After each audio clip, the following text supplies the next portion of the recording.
Hello world, my name is Tim Roswick, and in this video I want to walk you through my physical card game, Murder Bunnies, and some of the prototypes that I made along the way to kind of get where we're at. I want to give you a quick kind of preview of where we're at now. We've got the cards designed and they're looking pretty good, but I want to show you kind of where we started and how we got to this design and how we kind of did this. So if you don't know, I've been working on this game, Murder Bunnies, with my girlfriend Alyssa for a couple months now. It's been a side project as I've been burnt out, and it actually started with these little pieces of index cards. So I cut index cards in half basically, and I just drew on them, and we started a game that way. This game actually started with a chessboard and army men, believe it or not, and then I just started messing around with stuff, and then we ended up with index cards.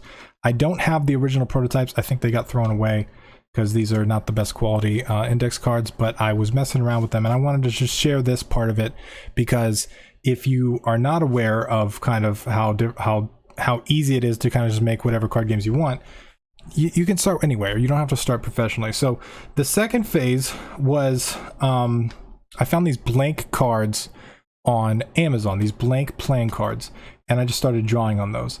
And we had basics of the card game worked out, kind of. We were making a grid-based, turn-based strategy game. I knew that because that's kind of what I want to make and what I like making for in my studio, Skullbox Studios. But one of the things that I wanted to do was I wanted to have like the images and stuff like that. And the reason why I drew the stuff on the side is because I wanted to draw the images. I think some of these might have images drawn on them. Maybe I didn't get that far. I don't remember. I think, oh, we started, so Alyssa redid some of the cards with her handwriting, which, you know, to make it look better. But yeah, we started drawing stuff on them, and by that time we had changed some stuff. So if you notice, one of the things, the range stat, so this is how far they could move.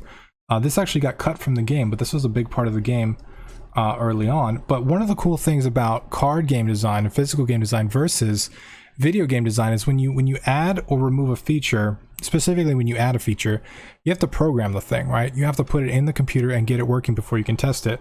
One of the cool things about this is we could literally just draw on a card, and instantly we were playing the game, right? Like, oh, we'll just add that, and then when we cut it, we just ignored it, which is, it's a little more complicated in video games, because if you cut stuff out, sometimes you have to pull it out or you have to disable it or whatever.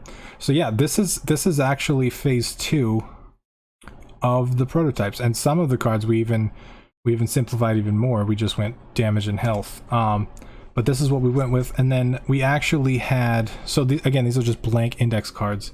So we started with these, and the game was fun at this point, right? So I started messing around with the third phase.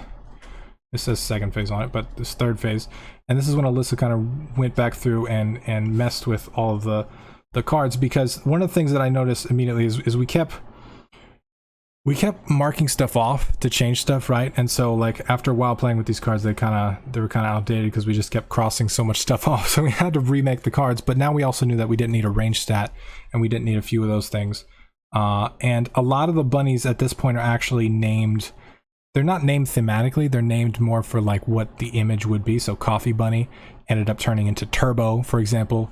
Muscle Bunny ended up turning into Beefcakes, right? So we named them later on, but there's some names in here like Copycat and Tag Team, but most of these bunnies were just kind of named generically at this point. TNT Bunny, Fat Bunny, Spiked Bunny, that kind of thing. So we had some stuff in here, but the game was really fun at this point too, and this is like phase 3-ish, and then I designed a bunch of stuff on the computer. So if you don't know, I'm making a game called Battleborn Tactics, which is a turn-based, grid-based strategy game as well, and that game is based on several factions, and the factions actually are broken down into individual types, and one of the factions is Murder Bunnies. And so I didn't actually have, like, this card from phase 1 just says stick. Like, it's just a stick. That's all it says. Like, I wanted like a ninja with a stick.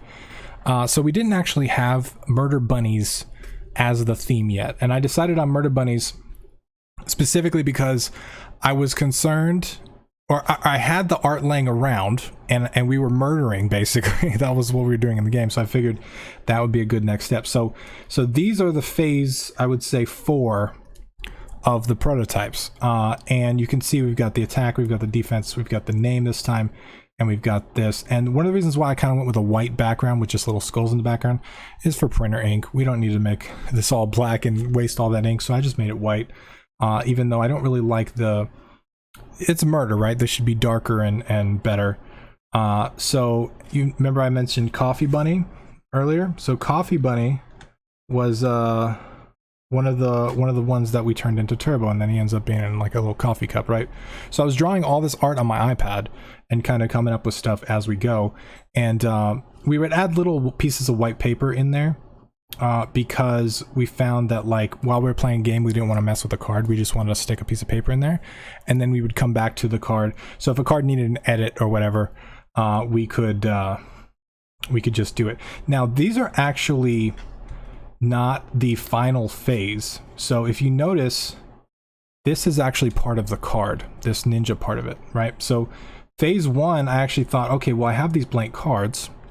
What if I buy these big one-sheet labels and I print out the cards and then I stick the labels to the cards? So this is actually it was like a sticker. So you can buy like these big one-sheet stickers, you can print stuff on them, and then you can cut them out, put them on the card.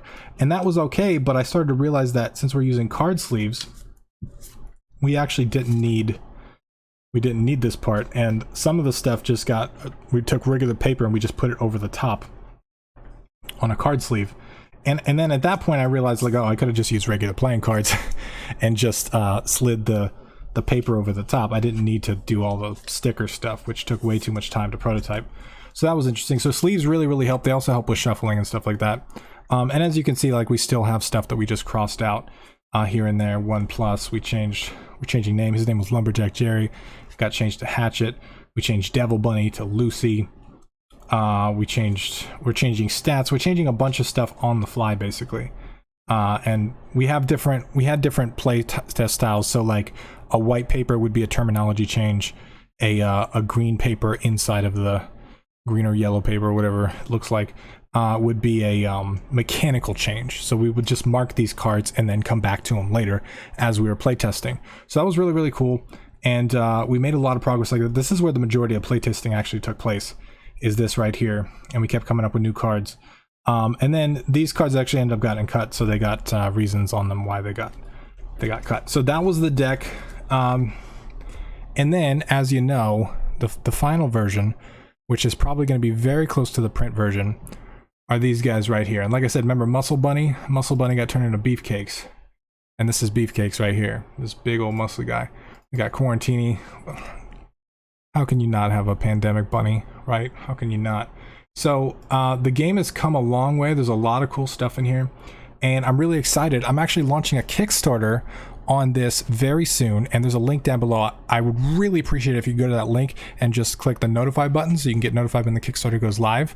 It's not live yet, but it will be. And the reason is because I love this game. I love it so much, and we put so much work into it, and I would love to see it get printed. And the thing about physical games is like, you need the money to be able to print the stuff, because the more you print, the cheaper it is per unit. And I went through all that with the Philophobia stuff that I did. So I'd really appreciate it if you go to the Kickstarter, click the notify button. It would really help me out a ton. I'm super excited for this game. I'm going to be talking about this a lot over the coming months, because this is something that I'm really passionate about. It is a kind of a offshoot of Battleborn. Battleborn's still in production. We're still working on it. It's just that this is a side project that kind of matured faster than Battleborn.